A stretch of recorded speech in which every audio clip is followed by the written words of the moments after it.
Berita menarik hari ini di Soka.com, Khamis 7 Oktober.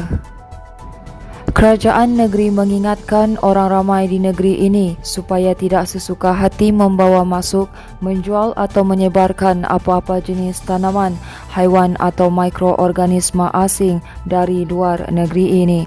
Ketua Menteri Datuk Seri Haji Jinor berkata, tumbuhan atau hidupan dari luar tidak boleh dibawa masuk tanpa melalui prosedur kuarantin yang betul seperti peraturan yang dikuatkuasakan di bawah Akta Kuarantin Tumbuhan 1976 dan peraturan-peraturan kuarantin 1981.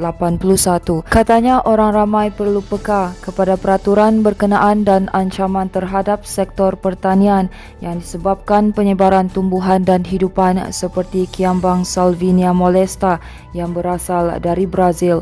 Jelasnya tumbuhan itu yang banyak dijual secara dalam talian sebagai tumbuhan hiasan akuarium didapati mengancam atau memberi kesan kepada hidupan akuatik lain di negeri ini. Sementara itu, UMNO perlu sentiasa menjadi juara di hati rakyat untuk membela dan membantu mereka yang terkesan akibat pandemi COVID-19, darurat, sakit dan musibah banjir. Ketua UMNO Beaufort, Datuk Awang Asli Lakat berkata, natijah pandemik kepada ekonomi semakin terasa yang turut menyebabkan rakyat makin susah, resah dan gelisah memikirkan soal kelangsungan hidup. Awang Asli yang juga setiausaha eksekutif UMNO Sabah berkata, pemimpin UMNO di semua peringkat perlu mengelak budaya hanya bertemu rakyat atau ahli ketika pilihan raya atau pemilihan parti. Awang turut berpuas hati terhadap kepimpinan dan sayap UMNO di bahagian Beaufort yang mengamalkan budaya kerja berpasukan dalam melaksanakan tanggungjawab sosial parti kepada masyarakat yang memerlukan bantuan di kawasan itu.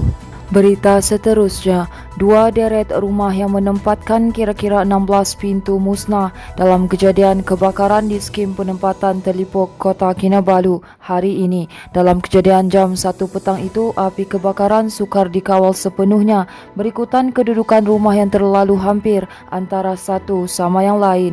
Jurucakap Pusat Gerakan Operasi PGO Jabatan Bomba dan Penyelamat Malaysia JBPM Sabah berkata, pihaknya menerima panggilan kecemasan pada jam 1.19 petang. Katanya sepasukan 19 anggota dan pegawai dikerah ke lokasi kejadian bersama 2 jentera dan 2 van unit bantuan perkhidmatan kecemasan ERMS.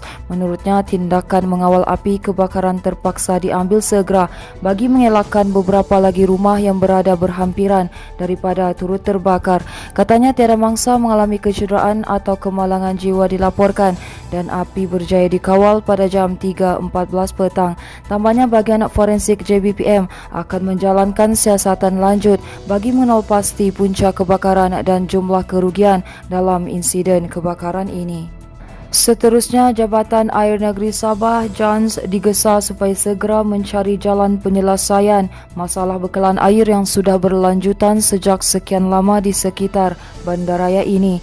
Ahli Dewan Undangan Negeri Adun Dilantik Sabah, Dr. Ali Akbar Gulasan berkata, masalah bekalan air dilaporkan berlaku di beberapa kawasan Sepanggar dan Kota Kinabalu yang dilihat semakin kritikal.